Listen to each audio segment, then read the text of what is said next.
You want to spend thousands of dollars on some university as senior recommend, or do you want to understand the 12 pillar framework which I've created to figure out what university works for you the best among the many admits you might have gotten? Congratulations, first of all, that you got all of those admits. Having more admits than less is always great. It at least gives you the choice. And today we're going to figure out how to choose between multiple admits. When I was going through all of this admission process in 2017, I was deciding between Purdue University and University of Illinois Urbana-Champaign. Both great universities, but what works and what doesn't work, that's what we're going to understand today. Okay, let's get into the screen. This is the 12 pillars framework I was talking to you about. Let's say you have 3 admits. You have admits from University A, B, and C. What factors you should be considering? You should be considering fees.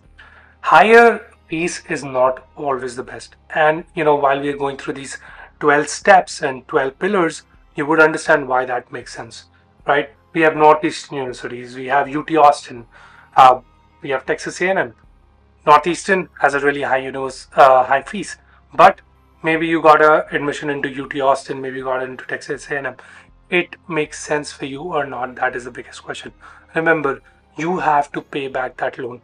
However amount you want to take, it's up to you.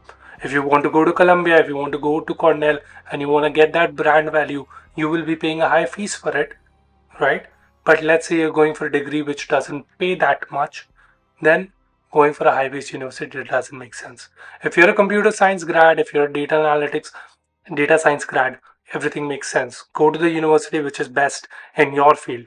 But if you are somebody who's electrical engineer, mechanical engineer, maybe you can go to these top universities if you do get into it.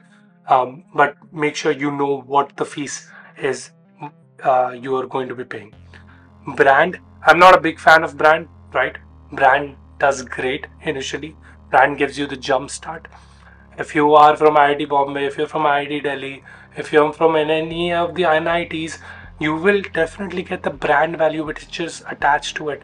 But after 2-3 years of work, you will realize that, hey, I need to actually do my job. I need to be good at my job to be successful. My brand can only take me so far. But I will say that brand does give you a jump start in your career. Brand also has another factor which is called alumni network. In India, alumni network is great. Maybe it's not so much prominent, but in the US, people live and die by alumni network. Going to ASU, or if you're going to North Carolina State University, when you're looking for jobs, you're likely to get hired from somebody who went to NCSU, somebody who went to STSU, San Diego State University. You're more likely to get hired by them. You're more likely to get connected by them because there's some sort of brotherhood going on when they graduate from a certain university. Location, not good brand, definitely location matters. Let's say we're looking at San Jose State, we're looking at, I don't know what other universities we are looking at. We're looking at UT Dallas, right? It has a brand for sure, but the location advantage is there. Dallas is a very big hub for getting hired. San Francisco State University, maybe the brand is not that strong, maybe the university is not that strong, but you go there for the location because it's in the Bay Area. If you're a tech person, you will be able to crack a job, no doubt about it. Great brand, location will not matter. Let's say we pick up Purdue, we pick up Texas A&M, which is in a college town. We pick up Cornell, which is also in a college town.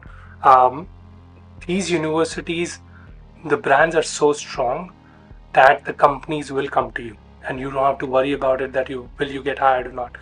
If it is a great brand and a location as well, bingo. Stanford, Illinois Institute of Technology, Chicago, Columbia, it's in New York, it's the hub, no doubt about it. UT Austin, such a good hub for people to work as well. Any kind of Bay Area, like really Bay Area big universities, great location, great brand, it's the bingo. Then it comes to weather, right? Whether you're looking for cold weather or hot weather, location also affects that. So maybe you're not very comfortable with very, very chilly weathers like Nebraska, Minnesota, or Michigan, and you are somebody who survives and thrives in Dallas kind of weather, which is hot and moist and humid. So you need to make sure that you're looking at that also. So coursework is another pillar, right? Like number fourth, I would say coursework is pretty much consistent when it comes to all of these fields, unless you're looking for a professor which you want to do research with. Then I wouldn't worry about coursework that much. And we have a point here about faculty as well. End goal, what is your end goal? Whether you want to do a PhD, you want to work afterwards, you want to come back to India, you want to do business. Your end goal needs to be decided right now. I'm not saying it has to be 100%. I'm just saying it has to be decided whether you want to work or you want to go to your research. Why? Because as soon as you land here, you can start working upon that your goal. Let's say you're choosing a university where, let's say your end goal is PhD, and you're choosing a university where research is big, and maybe the brand is not so strong, maybe the location is not great, but you know that you will be able to get a TA or a research assistantship or some kind of scholarship to be able to pay off your education. I would always prefer that, especially in the cases of PhD. Why? Because it's so expensive when you have a loan on your head and then you have another 5 years or 6 years of PhD. It becomes a nightmare for students to be able to pay back your loan with the limited stipend you get. So that's why your end goal needs to be fixed right now. If you want to do a job, great. You don't have to worry about this end goal factor at all. If you want to move back to India and you just want the education, and if you have the money, that's why you're moving back to India, you can go to any of the universities and get a great education. If you're coming here to study marketing or MBA and you want to apply that to your businesses going home, I would say brand will definitely matter, because maybe you want to raise money later on. Brand is going to help you do that. Somebody is more likely to reply to a person who went to Columbia or who went to Cornell than somebody who went to Purdue University, right? Comparison doesn't sit. If I have the at like parth@columbia.edu, my email is going to stand out like, oh, this guy went to Ivy League. Ivy Leagues are so difficult to get in. Let's answer this person's questions. TA and RA opportunities. If you don't know TA and RA, I'm going to link a video. What does TA and RA stands for and what you need to make sure when you're looking for these kind of opportunities. Not all. So TA stands for teaching assistant. RA stands for research assistant. This is when you are working for a professor, you're working for a research faculty, and they're giving you a stipend. The stipend could vary $1,500 to $3,500 a month, and you also get your fees paid off. Now, not every department is going to be able to pay your fees off. Not every university does that either. Columbia's MEM program does give TA out, does give RA out, but they don't pay your fees. They only give you a stipend. So it's more or less likely like a part-time job. Whereas in my university at Purdue, we get TA, we do also get our fees waived off for the semester. If we get RA next semester, we'll get fees waived off for next semester again. Usually RAs and TAs are for a whole year, so you should consult with your senior. And anytime you want to consult with your senior, I would recommend LinkedIn. UCLA is another option, right? But I've written here, no teaching assistant opportunities plus high fees is equals to big loan. If you're going for a course which has amazing salary after you graduate, then you don't have to worry about it. But if you're going for a course which is like you're just going for the brand of UCLA and maybe you're going for a construction degree, you won't be making that much money to pay off that big of a loan. Job opportunities, one of the most important factor. I bring up San Jose State's example here a lot because San Jose State is in the Bay Area. A lot of people get job with startup and tech companies there. So there the brand value doesn't matter, the location matters more. So how many people got jobs? These are the 3 questions you should be asking when you're reaching out to people on LinkedIn. How many people got jobs in your batch? Did people struggle to get jobs? And what was the worst case scenario with jobs from your field, right? Like right now, the industry is on the down low, especially for tech. Not a lot of people are getting hired right away. A lot of people are getting jobs.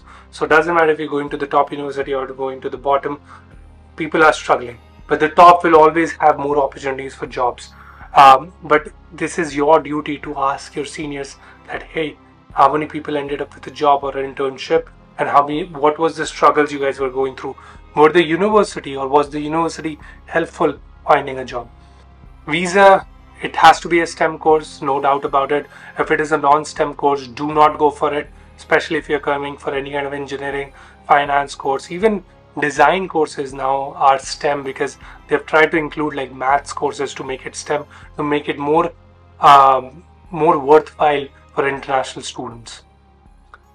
Living cost, again, living cost, and then your fees, everything's gonna get added into the get added into your loan, right? So big city is always going to be equals to more living cost and equals to maybe more opportunities. Small city, low cost, less opportunities, but you have to travel more. Let's say you're traveling for interview, everything's going on Zoom and Teams now, so you probably not have to worry about it. But living cost counts in that factor as well. For example, when I was going to Purdue, I was paying what, $600 a month, as compared to somebody who was in Georgia at that time was paying like $1,200-$1,300 a month with all of their living expenses. It's probably gone way up higher now, but it was that time when they were doing that. So make sure you're looking at the living cost, what the living like per room looks like. And it also matters, right? Like if you're a person who has never shared a room, you would need your own room. Otherwise, there's going to be a lot of conflicts among you and your roommate. And you don't want that while you're trying to focus on your education. Batch size, smaller batch size equals to more opportunities, more visibility with the professors and the faculty. Huge batch, tends to be a problem where you get into a bubble with other Indian students. You do have more learnings because you're bouncing back ideas and everything, but there's also a problem where you go to the career fair and then you're going to get like you're every Indian student is answering or getting giving their CVs out, and you're not able to stand out. Bigger batch, is crucial for management courses because you're able to bounce back ideas.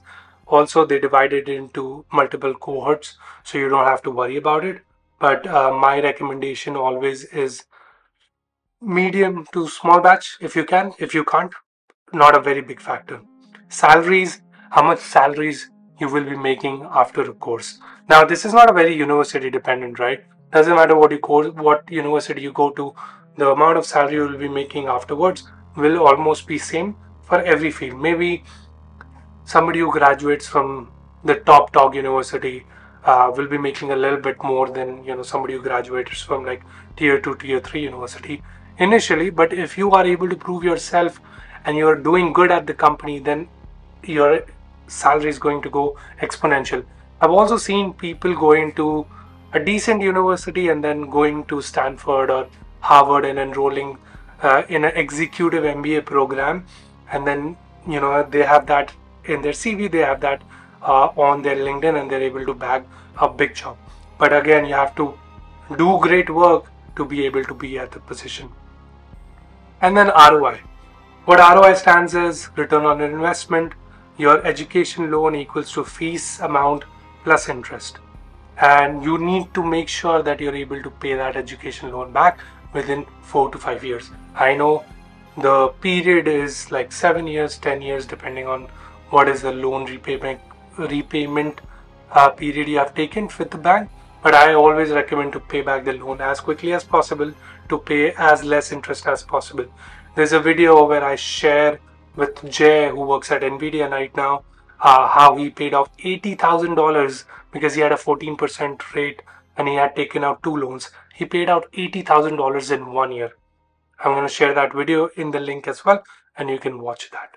People always have questions, while choosing between university. Should I wait for more admits or get my I-20 right away? I would always recommend wait for more admits. Wait until mid-May. Let's say you're waiting for your dream admit. What if your dream admits come? I wouldn't want you to spend so much money on I-20. Yes, you can go ahead and figure out loan and funding based on the admit you already have gotten and see what interest rates you're getting, and you can do the comparison. But I don't recommend you to get I-20 right away. market right now versus market when I graduate. Nobody could predict what can really happen. People who went to colleges in 2019 when everything was really good, they thought that when they would graduate in 2020 or 2021, everything will be amazing. It is just going up. Nobody was able to predict COVID. Nobody was able to predict when Trump came in. When I was coming to the US in 2017, it was scary times. Take the risk and you go with the flow. You see what happens. Nobody can really predict the future. And then if you have a family in a certain city, it will definitely be easier for you to be there with them. Let's say you're going to a college and you have family nearby. Maybe you can stay with them. Maybe you can rent out a cheap room. It's always good to have a support system in the US. It's the easiest way to transition. But if you don't have a family, don't worry about it. Also, don't go to a bad college because your family is there. Remember that. If you haven't subscribed to the channel, subscribe already. And I'm going to leave all of the links which I've mentioned in this video in the description below.